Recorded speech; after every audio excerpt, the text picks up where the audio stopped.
Hi there everyone, my name is Michael Kaletsky and right now I will be interviewing Дженис Гэллоуэй. Дженис is a writer from Scotland. You're also a poet and you also wrote some memoirs, very interesting ones. Yes, I have. Hello, Дженис. Hello. Hello. So the reason why I decided to do this wee interview. A wee interview, yeah. As I I've call been it. hearing that accent. Yay! Yeah, I've been hearing it. So, because I'm a huge fan of all things Scottish, I'm a huge fan of the Scottish accent itself, but I'm also, I was flabbergasted by the ideas that Janice has been sharing both during the lectures, both by your openness and your ability to engage an audience. And also, guys, I would like to mention the books that Janice has written. That would be, I will have to look, well, I won't have to look this one up because one of your recent works would be Jellyfish, a collection of short stories. I have it right here, you're seeing it right now on your screens, fellas. Also, another novel would be The Trick is to Keep Breathing, and also you worked in the field of Anti-memуars. This is something we will talk about a bit later. So I would like to begin with a question about Russia. This is not your first time coming here, and so what are your impressions so far? So far, I am absolutely delighted. I came here for the first time 25 years ago, and the whole Soviet culture thing was there. I wasn't allowed to walk alone. I had to walk with a tour group. I had to walk with someone who accompanied us and showed us the kind of things we were that we were free to look at, but always again with the tour guide and always in the group. And I wasn't really encouraged to talk to people in the street. So many restrictions. Which for me is very difficult because I mean, we are talking. I've been talking to people. There's a course happening over here, folks, where people are learning things, and I have had so many people to chat to. The difference is, it's like sunshine. It's absolutely extraordinary. I've always loved Russia since I was a child, and that came from a visit of the Red Army Choir when I was 7 to Scotland. And they were so good looking, they were so good at what they did, they were so well schooled, and they looked so mysterious. I knew nothing about Russia, and most people at the time were very restricted in the kind of access they had to people from Russia and the whole story of Russia. And so I kind of fell in love with it very young and stuck with it. And finally, this will be my 4th trip here. Actually, I was counting. There was another little short one. And this has been the best fun so far. Okay. So things are obviously, maybe it's me. Maybe you get more enjoyment out of life as you get older. I'm not entirely sure. But there's something extraordinary about the surroundings I am in this beautiful, beautiful place. And there is something extraordinary about being able to do this. Oh, yes. Because at one time I wouldn't have been allowed to do this. Well, I'm for one really happy that the situation has changed, even though me being born in 1992, I wasn't born in the Soviet Union. I was born in Russia, in the Russian Federation, and so I'm enjoying it immensely. And I would also like to point out that the reason why we can sit down and have this conversation is because of this wonderful event called British Literature Today. I came here as an attendee. This is my second time here in Yasnaya Polyana, which is where everything is happening. And Janice came as a lecturer and one of those authors, contemporary, modern British authors who are sharing your knowledge with us. Modern-ish. Modern-ish. It's a whole different generation coming up now. You see, I'm aware of that. Well, okay, and it's a very good follow-up, follow-up to my upcoming question, and that would be, do you think that you remember the very moment when you realized, aha, I am a writer? Oh, jings. I don't think I've... That was a Scottish word meaning, oh my goodness. And I don't know if I've ever tried to classify myself in those terms. I kind of found writing by writing down words that people said. I was a very silent child. I didn't talk a great deal because we had. I lived in a problematic family, and almost anything you said could be grounds for a fight, a standoff, people being harsh with each other. So we were very quiet, and I spent a lot of time sitting under a table. Not entirely sure why, but there's obviously an idea of safety there, and writing down single words and single sentences that people said. And it became a life hobby for me. I used to carry a little notebook in my pocket. And if I was in a bus, for example, going from one town to the other, I would take it if I heard a particularly interesting thing in a conversation, or something funny in particular, if someone said something very funny, especially if they didn't know it was funny, and of course that I was listening to them and thinking it was funny, I would have it written down because it cheered me to have these words. After filling about 3 books like this, I realised that this was more than a preoccupation. This was something that really interested me, and I wondered what you could do with the words. And I started writing when I was 26. Started writing when I was 26, and I had a book ready by the time I was 28. It was published when I was 29, and my life since then has been with writing. I was very lucky in managing to find someone who was willing to produce a book by someone who had no history of book writing in their family, by someone who was using experimental techniques on the page.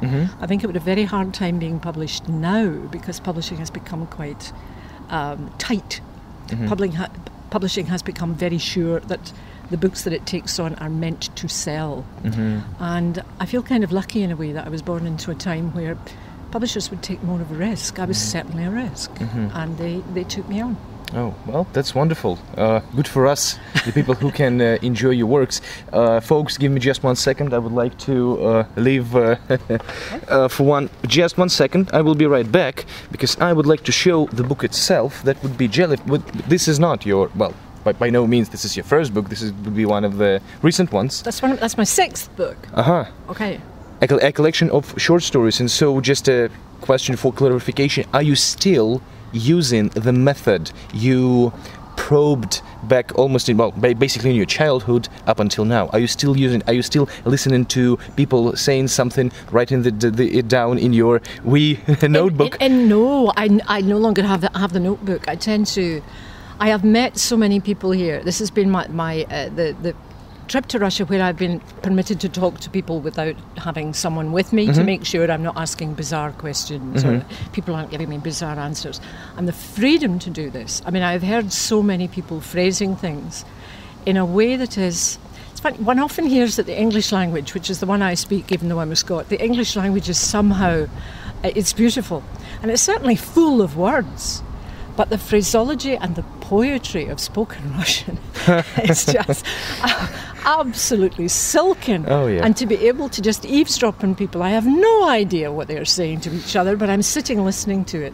And then to hear the accent in your voice when you're talking my language for me, for politeness, so I understand what is going on. I have been having the best time, and the chance to talk to people was never there for me before. 26 years ago, and then a visit after that 24 years ago. I wasn't allowed to do that. This is like, it's almost like a movie. I feel slightly like Forrest Gump. Okay. Well, that's an interesting comparison. But still, say for Jellyfish, did you put some of the things, well, I mean, not just remembering while sitting and working. Like, you're using a computer, like every person. Yes, I do. Yeah, and so would you just take it from your memory, or would you take a look at some of the notes you've been writing down previously while just roaming the streets of Scotland? If something is quite bizarre, if it's going to be quite difficult to remember because it's genuinely weird, then I would definitely write it down. Okay. I would write it on my arm just to save it up. I don't really care where I write it down as long as I have it. And these days, memory is not particularly what it was. But so it's a good idea to do that, but I don't always. And sometimes you will remember an approximation. But if you have real words, I think the real words of real people are a great place to start. People who want to try writing, for example, who want to see if they would enjoy it and wonder where you begin. It's a wonderful thing simply to go for a walk and do what we're doing, and people will sit down and they will do their people thing. And they will open books, and they will open their handbags, and they will take their shoes off, and they'll put their shoes back on, and they'll stick their finger in their ear, and they'll do all sorts of odd things. And just to write that down covers the question of, yes, but how do I begin? Once again, you're just reading my mind, or maybe you took a sneak peek at the notes that I've prepared for this wee interview. No. But the thing is, this is exactly the next question that I have written down, and that would be, what do we do with the fear of a blank page? Because this is also something you mentioned during your workshop. And so, in part, you've already answered this question. That would be just go out, sit down, check out some people, see what are they doing. Absolutely. I mean, when someone who works when someone works as an ambulance driver, someone drives an ambulance, they don't get up in the morning and think, "Oh, I can't really drive the ambulance today." It's not there. You can make it go away. You can get yourself to begin working.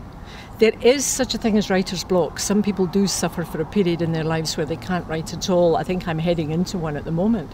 But you tend to come through it. Mm-hmm. And if you don't come through it, my goodness, you're a human being. You will find something else to occupy your mind. Writing isn't the only thing that's fascinating in the world. You will find something. But that's certainly a way to begin, is go out, look at something, and write down exactly what you see. Mm-hmm. That's a very good piece of advice. Thank you. And so, talking about jobs, because this is another question. I'm not kidding, guys. I can show you the picture of what I have here. So the question that I phrased would be: do you think that a writer needs a part-time job or a full-time job? That is not connected with writing, which is about just doing the real life, getting to the grit of it, and then base his or her writing in the future or right now on this position. It depends how possible that is, Michael. I mean, what you have to do is look at what is going to keep you ticking over. You have to have enough to eat. You know, we are not talking going back in history to the 19th century and starving to death because you want to write a book. I think that would be a backward step. I don't think that's a good move. People did it at one time because the art meant so much to them. I think now what people think more of doing is, can I do this thing? How would I feel about this? Is there a book in me? Mm-hmm, is the expression you would use in English. Is there a book in me? Is there That's a book wonderful. Inside me? That's wonderful. And to find out, the only way is to do it. And if you find, don't give up your work. If possible, try and take a few hours out of it. I used to be a classroom teacher, and I took 2 days out a week, and those were my writing days. Mm-hmm. And the other days, I did my teaching, I did my correcting, I did my notes for the subsequent week. So I had 2 days that were my writing days, and then I had the weekend, which was when I edited. Mm-hmm. Editing your own writing? I would look at it and decide whether it was any use, and if it wasn't, it would go. So once again, out of 7 days, would it be like 3 hours of teaching, 2 hours of writing, 2 days of editing? No? It would be done in days. The whole thing would be done in days. I would spend 3 days inside the school, 2 days outside the school on writing, and the 2 days of the weekend doing the editing. Oh, okay. I get it. And then I had a baby. People do sometimes. It was a big surprise. It happens even in Scotland, huh? It was a huge surprise. I don't know why I didn't expect it, but yeah, it was an enormous surprise. And that changed everything. Oh. That changed everything. If there are any gentlemen listening, it's partly your responsibility. It's definitely partly your responsibility, and you do your thing. And you assist your wife, especially if she's a writer, or you assist the mother of your baby. But at the time, there wasn't anybody that I could get to assist. And I started to write between the hours of 11 p.m. at night and 4 o'clock in the morning. Mm-hmm. Oh. And then I could do it. I could look after my son. And so you had... Well, getting back to that expression, you had that in you. There was this... There were several. Yeah, there were several books waiting. The first one, I think, is always the big surprise when you finish the first one and you think, that's it. Of course, it isn't it. You will read it again and think, oh, I don't like that. Don't like that bit. Of course, you must do that. You must refine it. But to actually manage to write the number of pages that gets to the end of the thing you have to say is remarkable first time around. You know, it's an intensive piece of work. Mm-hmm. But then the second stage of the work happens, and then there is a third stage of the work, and then there is a fourth stage if you have a publisher. Books aren't quick. Mm-hmm. You know, if it's something you want to do, it tends to be something you dedicate a particular part of your life to, or all of your life. In the case of some of the writers we have here in Would it be Andrew Miller? Sure. I mean, he will. That will be his sole job. Now it's my sole job too. When I teach, I still teach, but I teach in universities to people who want to write. And most of what I say to them is, "Are you absolutely sure you want to write? Because there is no money in it, not anymore." J.K. Rowling has taken all the money. That's a good one. That's a good one. She has spent it on frivolous things. There is no money left. But it isn't the kind of job that's like a job in the usual terms. It's genuinely still a kind of labour of love. And advances for books tend to be thin on the ground. You have to be prepared to do this thing, and there is a prospect of no reward. Sometimes no reward is exactly what writers, even if first-time writers who have books published by small presses, don't always get paid. The reward comes in the fact of the book itself. And if you have one book that you have to your hand, and you perhaps write a next one, then maybe next time publication is a stronger possibility, because people see your intent. It takes a while to grow. It's very unusual to get someone who writes the first book and bang, it turns into a bestseller kind of thing. I have to keep saying that to people. That's a tricky one. Yeah. Okay. So basically one of the takeaways would be that it's just a large marathon, which is like, very, very big. It's a big commitment. It's a big commitment. Some people are very lucky and find that they just write. And they don't need to edit much. I know at least 3 professional writers in Scotland who can write a book in something like 3 weeks. It takes me 3 years. So you have to find out who you are. Well, yeah, probably. And also talking about how much joy can writing bring to a person, I think this is something we were told during, when a guide was taking us around Leo Tolstoy's estate. Sure. And he mentioned that for Leo Tolstoy it was not like a job. He would do something in the field, he would do something around the house, he would meet some other folks, but writing he did not see it as a job. He would see just a source of pure pleasure. Anyhow, I really want to ask you about the concept of anti-memoir, and once again this is very interesting because on the Wikipedia page dedicated to you, Janice, they say that anti-memoir and then the title and then I think in brackets this is something like issued by the publisher as a memoir. And so this is a genre, but which is not widely accepted. Can you give us more details about it? I'm a very difficult woman, okay? I think that's part of the trouble.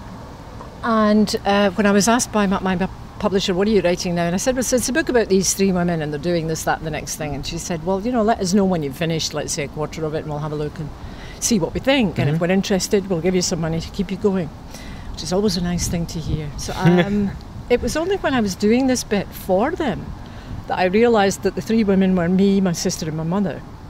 I'd been writing. One does write from one's own inner knowledge. Of course you do. It's you're not making up pie in the sky all the time. Your experience is exactly the language you have acquired, the eyes you have acquired. Gathering your experience are what write the book. And even if it's sci-fi, you will force it to make human sense. Of course you will. It's the only sense you understand. And therefore I had been kind of hiding from the fact that these women who were somehow very familiar to me, but I thought that was because I'd hit on an idea that would really work, and actually they were genuinely familiar. One of them was me as a girl, as an 8-year-old girl. One of them was my sister as a 30-year-old woman, and one of them was my mother as a 55-year-old woman. And the ages were too much of a giveaway that this was my family. And then I started to turn it into a story about my family, which was memoiristic in that all the things that happened in it genuinely happened. But I gave them speech. Now, if I put speech in their mouth, my memory is not so good that I can't remember a conversation from 40 years ago. Oh, yeah. Not clearly. So I'm busking. I'm saying our conversation was about this. I remember my sister's voice. Now I can write something that would be the kind of thing. Very close to what actually happened. So it can't, memoir itself, even autobiography, people write down the things they said. I'm an enormous skeptic that they actually remember all those things that they said, and started to think, I feel self-conscious calling it a memoir, because there's a joke in Britain that it's the me-moi book. It's got me in it, it's about me, and moi, it's got the French for me in it, and then the r is just an extra at the end. Oh, okay. And I thought, yeah, this sounds self-obsessed, doesn't it? So this will be a memoir, but I know I'm making bits of it up. I want to confess that I'm making bits of it up, and therefore, what am I going to call it? And the first crazy thing that came into my head was anti-memoir, as though I hate memoir. I don't. But I just thought, I'd no other name. Because you can't write in the front of your book, this is a memoir, but I made bits of it up. Yeah, right. That's true, that's true. And what you're doing is making up the bits you couldn't possibly remember. Mm-hmm. Now, people must do that, otherwise you would have no book about continuous process of life. You know, there'd be, you remembered something you ate, and then you remembered going to bed that night, and then, you know, you'd be full of tiny pieces. So the joining up part is largely recreated memory that you've had to make up inside your own head. And I don't have a problem with it, but the idea of anti-memoir is a kind of joke on my part, just to say otherwise the book's going to have this enormous... this enormous, gigantic subtitle. Okay, that's interesting. That's very interesting.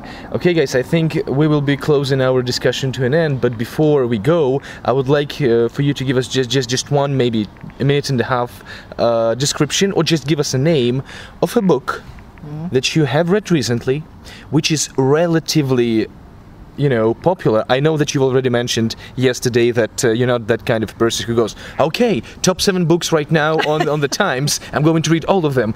No, Janice, you're not that kind of person. Not at all. But maybe there is something from the popular, like almost massive, like mass literature, something that is read relatively widely, because the majority of people who are watching me right now, they are Russians. They might read something in English, but like something popular, something that might be published in Russian relatively soon, something that people talk about. Okay.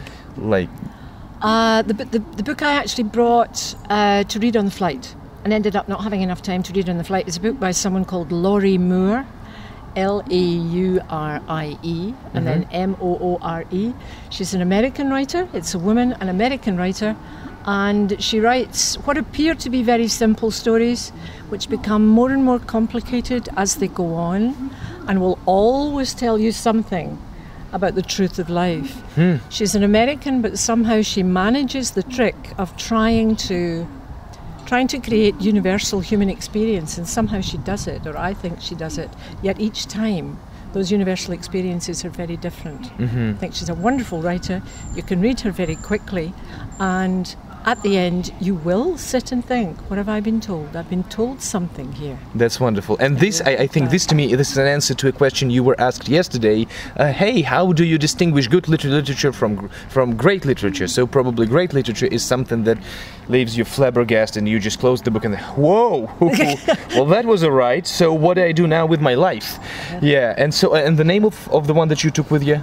The name of the book? I think it was A Million Little Pieces, I think was the name of it, but I'm not sure. I'm very bad at remembering names. If that's not it... Well, I'll just edit and show you the... If it's not Laurie Moore's book, put it down. Anything by Laurie Moore. Anything by Laurie Moore is very good. Okay. Well, Janice, thank you so much for this wonderful discussion. I really enjoyed talking to you. You're welcome, thank you. Guys, please read all the wonderful books from contemporary Scottish authors, and I strongly recommend that you take a look at Jenice Гэллоуэй. Please check out Jellyfish, check out some anti-memoir works by her. Thank you and bye-bye.